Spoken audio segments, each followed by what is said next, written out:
பசுமை சனாதனம். இன்னைக்கு வீடியோ என்ன பார்க்க போறோம் அப்படின்னா, நம்ம அனுபவப்பட்டதை சேர்ந்த சரவணன் அப்படின்னு ஒரு இயற்கை விவசாயம் தாங்க பார்க்க போறோம். இவர் பார்த்தீங்கன்னா முழுக்க முழுக்க ஒரு 18 ஏக்கர் இருக்கு. ஆனா ஒரு 8 ஏக்கர் வந்து இயற்கை விவசாயம் தான் பண்ணிட்டு இருக்காரு.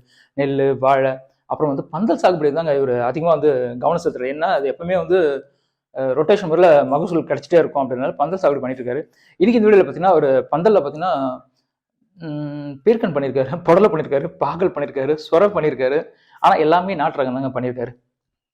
ஆனா பந்தல் அமைக்க போறோம் அப்படின்னா அதுக்கு உண்மையில வந்து முதல்ல பந்தல் தேவை. சரிங்களா? இன்னைக்கு இந்த வீடியோ பார்த்தீங்கன்னா பந்தல் அமைக்கிறதுக்கு என்ன வேலைகள் அவர் பண்ணாரு. அதாவது முதல்ல வந்து பந்தல் ஒரு அவரோட செலவில் தான் பந்தல் அமைச்சிருக்கு. 3 லட்ச ரூபாய் இருக்கு.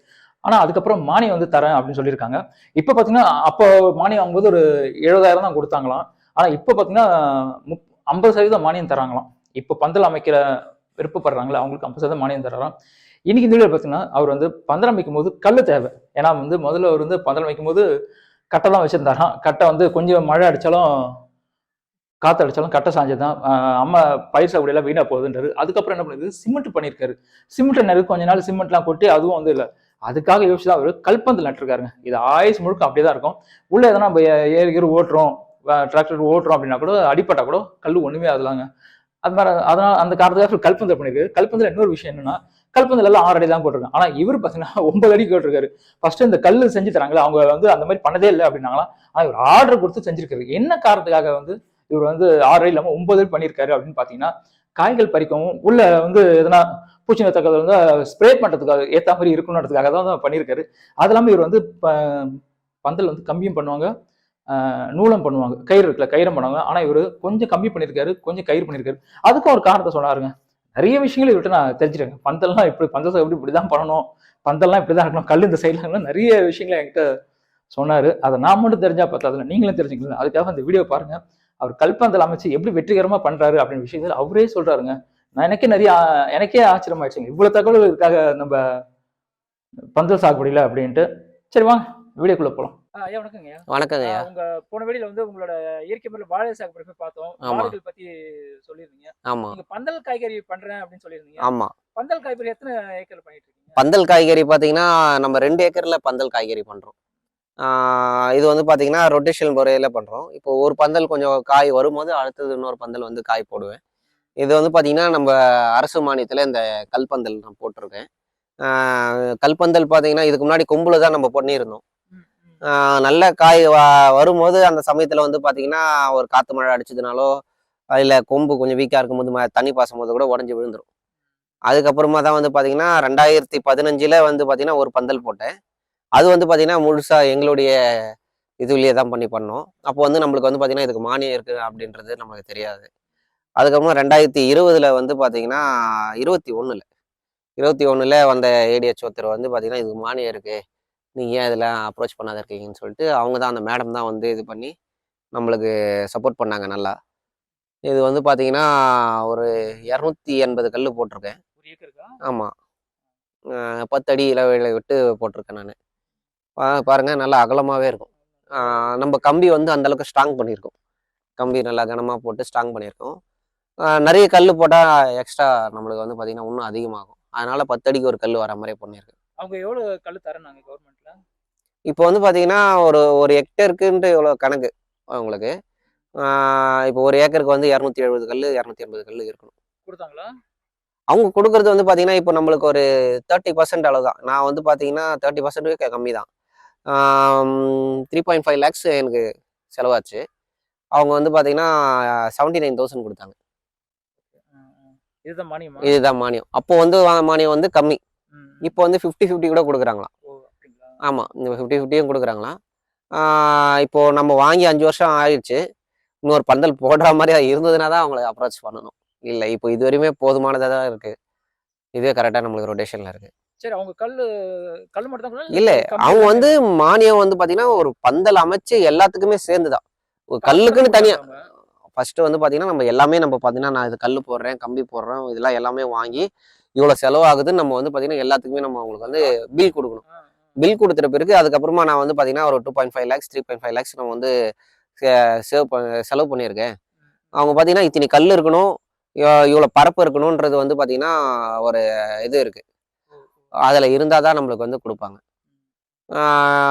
அப்படி இந்த இத்தனை கல் இவ்வளோ கம்பி நாங்கள் போட்டிருக்கோம், இவ்வளோ ஆள் கூலி வந்து செலவாயிருக்கு, அதெல்லாம் பண்ணி நம்ம அவங்க டிராஃப்ட் ஒன்று கொடுத்த பிறகு அதுலேருந்து பார்த்தீங்கன்னா இத்தனை பர்சன்டேஜ் கணக்கு பண்ணி அவங்க கொடுப்பாங்க. அமௌண்ட் மட்டும் தான் போடுவாங்க. நம்ம முடிச்சிட்ட பிறகு அதுக்கப்புறமா தான் போடுவாங்க. அப்போ முன்னாடியெல்லாம் போட மாட்டாங்க. ஆமாம் ஆமாம், எல்லாமே நம்மளது தான். எல்லாமே கல் செலக்ட் பண்ண நம்ம. இது வந்து பார்த்தீங்கன்னா அவங்க வந்து சிமெண்ட் கல் அறுத்து போடுங்க அப்படின்னாங்க. சிமெண்ட் கல் வந்து பார்த்தீங்கன்னா நாளாயிடுச்சுன்னா வந்து பார்த்தீங்கன்னா இப்போ நம்ம தண்ணி பாசனம் ஏதோ உரம் மேலாண்மை பண்ணுறோம். இப்போ இந்த இடத்துல வந்து பார்த்தீங்கன்னா அடிபட்டு உடச்சி கம்பி எரியும் அப்படியே உளுத்து போயிடும். அதுக்காக தான் இந்த கல் செலக்ட் பண்ணேன் நான். எல்லாம் சிமெண்ட் அறுத்து போட்டால் நம்மளுக்கு காஸ்ட் கம்மியாகும் அப்படின்னு சொன்னாங்க. இது வந்து ஓரளவுக்கு நம்ம தெரியாத வண்டி ஓட்டும் போது கூட பட்டதுன்னா உடைய கூட உடையாது. ஆனால் அதில் சிமெண்ட்டில் போய் இடிச்சதுன்னா சிமெண்ட் அது வரைக்கும் கொட்டிடும், மறுபடியும் டேமேஜ் ஆகிடும். அதனால வந்து பார்த்தீங்கன்னா இந்த கல் நல்ல ஒரு இதுவாக இருக்கு. இந்த கல் எங்க நீங்க வாங்கிட்டு? இது திருத்தணியிலேருந்து வாங்கணும். ஆமாம், நாங்கள் போய் ஏரியாவில் போய் பார்த்து நேரடியில் அவங்க பார்த்தீங்கன்னா 7 அடி கல் 8 அடி 7 அடி கல் தான் வந்து பிரதானமாக போகுது. 9 அடி கல் நீங்கள் கேட்குறீங்க, 9 அடி கல் கேட்குறீங்க, இந்த கல்லுலாம் வந்து பார்த்தீங்கன்னா ரேர் தான் அப்படின்னாங்க. நாங்கள் 650 ரூபா ஒரு பீஸுன்னு சொல்லிட்டு எங்களுக்காக தனியாக ஆர்டர் போட்டு இது பண்ணோம். இது வந்து பார்த்தீங்கன்னா நம்ம நின்றுனா நம்மளுடைய உயரமாக இருக்கணும் பந்தல். அப்போதான் வந்து பார்த்தீங்கன்னா உள்ளே போயிட்டு வரத்துக்கு நம்ம ஸ்ப்ரே பண்ணுறதுக்கு இது பண்ணுறதுலாம் கரெக்டாக இருக்கும். இப்போ நம்ம குனிஞ்சினே போனோம்னா ஸ்ப்ரே பண்ண முடியாது. குனிஞ்சினே வேணா கூட அறுவடை பண்ணிடலாம், ஆனால் வந்து ஸ்ப்ரே பண்ண முடியாது. அதுக்காக தான் வந்து பார்த்தீங்கன்னா இப்போ 9 அடி இந்த கல் 2 அடி கீழே பண்ணி உள்ள நோண்டி நட்டுருக்கேன். அப்புறம் பார்த்தீங்கன்னா இது ஒரு 1/2 அடி கேப் விட்டு இங்கே கட்டு கட்டியிருக்கோம். ஏன்னா மேலே கட்டணும்னா இப்போ காற்றுக்கு வந்து ஆடும் போது மேலே ஏறி வந்துடும். அதுக்காக ஒரு 1/2 அடியை விட்டு அந்த ஸ்ட்ரென்த்துக்காக அது மாதிரி பண்ணியிருக்கோம். இப்போ இதுக்கு கம்பிங்கெல்லாம் எங்கே வாங்கினீங்க? கம்பிலாம் இங்கே நம்ம இடத்துலேயே கிடைக்குது, சென்னையிலே கிடைக்குது கம்பிலாம். சென்னையில் தான் வாங்கினேன். இதுக்கு எவ்வளோ ஆச்சு கம்பிங்க ஞாபகம் இருக்கா? கம்பி வரையும் பார்த்தீங்கன்னா 8 to 9,000 சாரி 18,000 ஆச்சு. ஆமாம் ஆமாம். பந்தல் அமைக்கிறதா இந்த மாதிரி கல்லில் தான் அமைக்கணும்ன்றீங்க? ஆமாம், பந்தல் வந்து பார்த்தீங்கன்னா அவங்க வந்து ஸ்டெடியாக வந்து போடுறாங்க.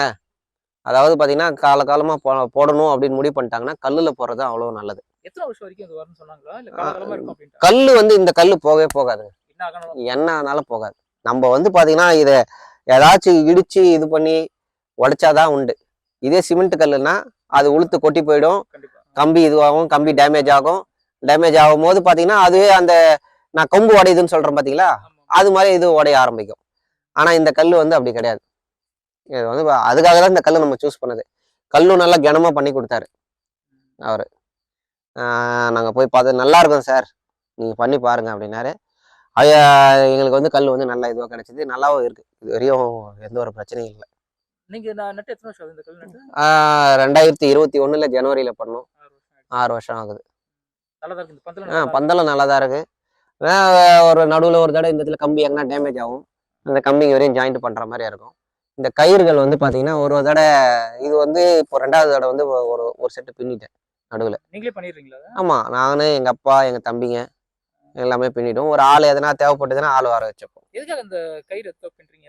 இப்போ நம்ம கம்பியே போட்டோம்னா கம்பி வந்து அதிகமான எக்ஸ்பென்ஸ் ஆகிடுது, கொஞ்ச நாளுக்கு அப்புறமா போயிடுது. இது கயிறு வந்து பார்த்தீங்கன்னா ஒரு 2 வருஷம் 3 வருஷம் இருக்கும். நம்ம அறுவடை இந்த இது முடிஞ்சோடனே இந்த கொடி வலிக்கும் போது எங்கேயாச்சும் ஒரு கட் ஆகும், அது வரையும் நம்ம ஜாயின் பண்ணிக்கலாம். ஆனால் இதுவே நம்ம ஃபுல்லாக கம்பியில் போட்டோம்னா அந்த கட் ஆகாது, ஆனால் செலவுகள் அதிகம். இது வந்து பார்த்தீங்கன்னா நம்ம கிலோ 280 ரூபா வருது இது ஒரு இது பின்னுறதுக்கு. நம்ம ஒரு 10 கிலோ வாங்கினோன்னா ஒரு 4 வருஷத்துக்கு நம்ம டேமேஜ் இல்லாத இருக்கும். எப்படின்னா டேமேஜ் போகும்போது கொஞ்சம் கொஞ்சம் நடுவில் போட்டுருவோம்.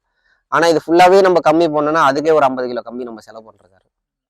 அதுக்கு முன்னாடி கம்பியில தான் பண்ணியிருந்தோம், அதுக்கப்புறமா தான் வந்து பார்த்தீங்கன்னா இந்த கயிறு வந்து கம்பி கொஞ்சம் கயிறு. ஆமாம், கம்பி வந்து கல்லு கம்பி தான். அதுக்கப்புறமா இன் பிட்வீனில் வந்து பார்த்தீங்கன்னா ஒரு 3 கம்பி போட்டிருப்போம். ஏன்னா கயிறு வந்து பார்த்தீங்கன்னா ரொம்ப தலை போட்டோம்னா கயிறு வந்து தொங்கும். அதுக்காக தான் வந்து பார்த்தீங்கன்னா இந்த இதில் வந்து பண்ணுறது.